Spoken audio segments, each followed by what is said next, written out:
અમદાવાદમાં સુભાષ બ્રિજ નીચેનો રસ્તો જે ખુલ્લો મુકાયો છે, રિવરફ્રન્ટ તરફનો રસ્તો ખુલ્લો મૂકવામાં આવ્યો છે। નારાયણ ઘાટ પાસેનો રસ્તો અગાઉ બંધ કરી દેવાયો હતો। સુભાષ બ્રિજના ઇન્સ્પેક્શન બાદ આ રોડ ખુલ્લો મૂકવામાં આવ્યો છે। સુભાષ બ્રિજ હજુ પણ બંધ જ રહેશે। રિવરફ્રન્ટનો રોડ ખોલવાની લોકોને જે રાહત મળી રહી છે, લોકો રાહ પણ જોઈ રહ્યા હતા અને ત્યારે આ રસ્તો ખુલતાની સાથે જ હવે તેમને થોડી ઘણી રાહત મળવાની છે। ટ્રાફિકની સમસ્યામાંથી તેઓને થોડા અંશે મુક્તિ મળે તે પ્રકારની અત્યારે આશા પણ તેઓ સેવી રહ્યા છે। નારાયણ ઘાટ પાસેથી પસાર થતો આ રસ્તો અગાઉ બંધ કરી દેવામાં આવ્યો હતો।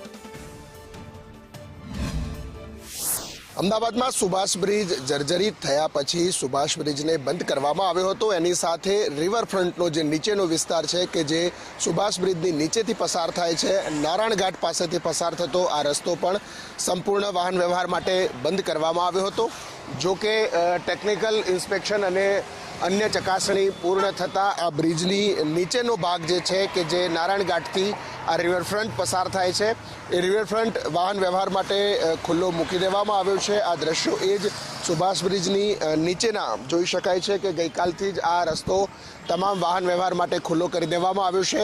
આ રસ્તો બંધ થવાથી અનેક વાહન ચાલકોને મુશ્કેલીનો સામનો કરવો પડતો હતો, કારણ કે લગભગ રોજના 1 લાખથી આસપાસના વાહનોની અવરજવર આ રિવરફ્રન્ટ વિસ્તાર અંદરથી પસાર થતી હોય છે।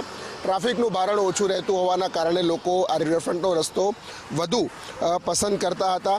કેમેરામેન જયવીરસિંહ સાથે હિરેન રાવલ, સંદેશ ન્યૂઝ, અમદાવાદ।